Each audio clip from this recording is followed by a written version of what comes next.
Artificial intelligence, a tool that's reshaping industries.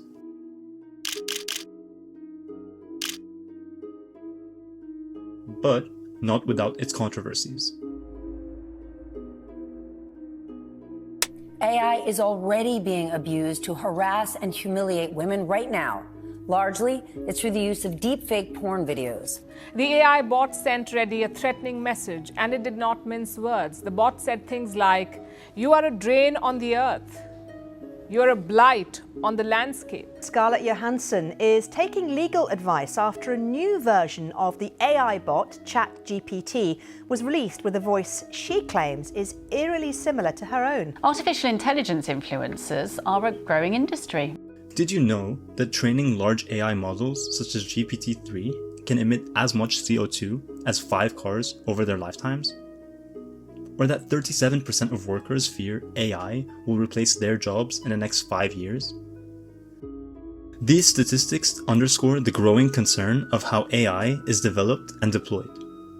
Beyond environmental impacts, AI has been weaponized to create deepfake pornography, causing irreparable harm to individuals. Scarlett Johansson called this a lose-lose battle for anyone caught in the crosshairs of this phenomenon. Tragically, AI chatbots have also been implicated in mental health crises, raising urgent questions about ethical AI design. Yet, these are not inherent flaws of AI itself. They are flaws in how we, as a society, use and regulate it. Last October, we proposed an AI Bill of Rights to ensure that important protections were built into the AI systems from the very start. If we would like to have global regulation, that's one thing, but clearly we also need monitoring and reporting. We need other parts of it, and human rights, of course, at the core. So, what if we turned AI into a tool for solving real-world problems instead of creating new ones?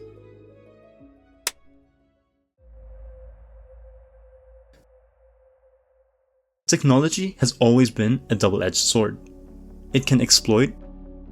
Currencies were being used to facilitate or to engage in online drug trafficking and online sex trafficking. Or it can empower. FDA advisors began their review of a gene therapy for sickle cell disease. If it's approved, it would be the first on the U.S. market based on CRISPR. That gene editing tool won its inventors the 2020 Nobel Prize. Today, 2.1 billion people globally lack access to safe drinking water. But AI power systems have helped communities in Kenya and India monitor and conserve their water supplies. Similarly, AI has transformed urban planning by reducing traffic congestion, cutting commute times, and lowering emissions in major cities. These examples highlight what's possible when technology is aligned with human and environmental needs. This is the foundation of this channel, Sustainable Ventures. We aim to build cutting-edge tools to tackle environmental and social challenges while sharing news and updates here on this channel. It's about creating long-term value for both people and the planet.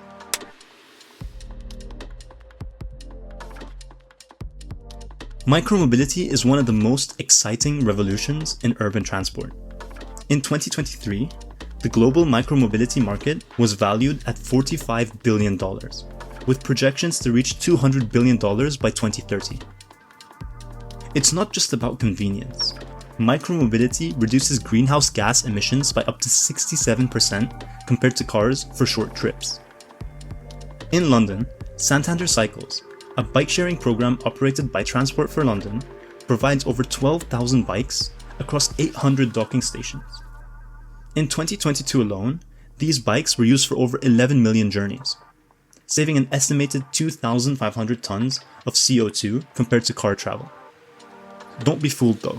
Micromobility isn't without flaws. Users often encounter issues like empty or full docking stations, inconsistent bike availability, and the lack of real-time updates, particularly in high-demand areas like central London. Solving these pain points is crucial to making micromobility an even more effective solution.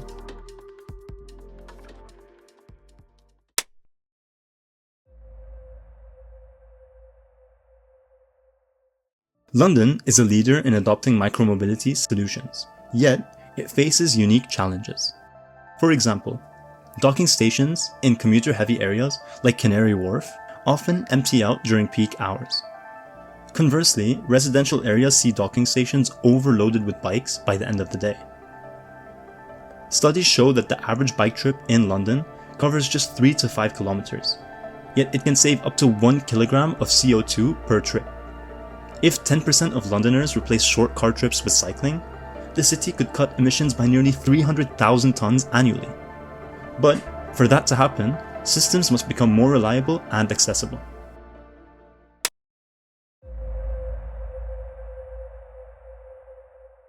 This is where BikePoint comes in. We have built a minimum viable product now available on the App Store. To address the challenges I mentioned before, BikePoint provides real-time updates on docking stations, predicts future availability using AI, and simplifies navigation for users.